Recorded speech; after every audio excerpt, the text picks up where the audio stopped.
Hello, magandang araw sa lahat. Kung sino mang makinig nito ay mga tips sa ating mga alagang aso, paano tayo makatipid. Pero ang topic natin sa ngayon is paano natin alagaan ang aso na hindi babaho kahit hindi mo paliguan, hindi mo bigyan ng perfume, hindi mo lagyan ng pulbo, at saka iwas din sa kailangan na malinis talaga ang kanilang katawan. Una, ito yung Shih Tzu ko.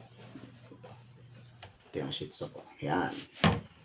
Ito siya ay araw-araw suklayan. Paano suklayan ang aso na hindi sila masaktan? So araw-araw siya suklayan kasi kung may magbuhol-buhol dyan, masaktan sila kahit pag ganyanin mo. Hindi sila masaktan. Kaya araw-araw, lalo dito sa paa, ganyan. Lahat. Araw-araw. At saka pangalawa, pag hawak mo sa Shih Tzu, hindi lang siya hinahawakan, kundi kinakapa mo na kung pag may makita mong mag-bounce, ibig sabihin yun ay may garapata. So tanggalin nyo. So maliban ang garapata dadami, para maiwasan ang paggasto ninyo sa pagpa-inject ng 3-in-1, maalis ang garapata, bibili ka ng medisina, ipainom nyo sa kanila, after 6 months, babalik na naman.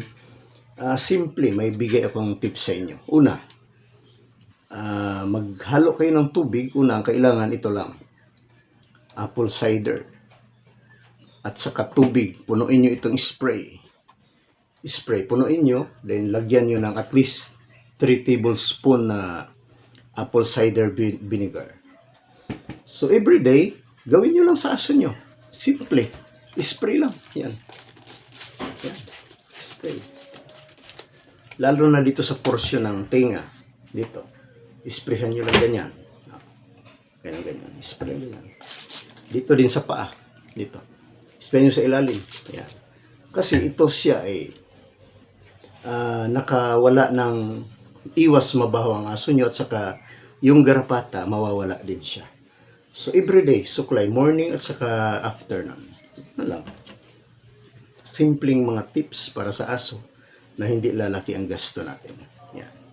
So, mga kaibigan, sana naman magustuhan nyo ito. Sa susunod na topic ay ibigay ko sa inyo kung paano ang pagpakain ng mga healthy foods na hindi lalaki ang gasto natin. So, maraming salamat.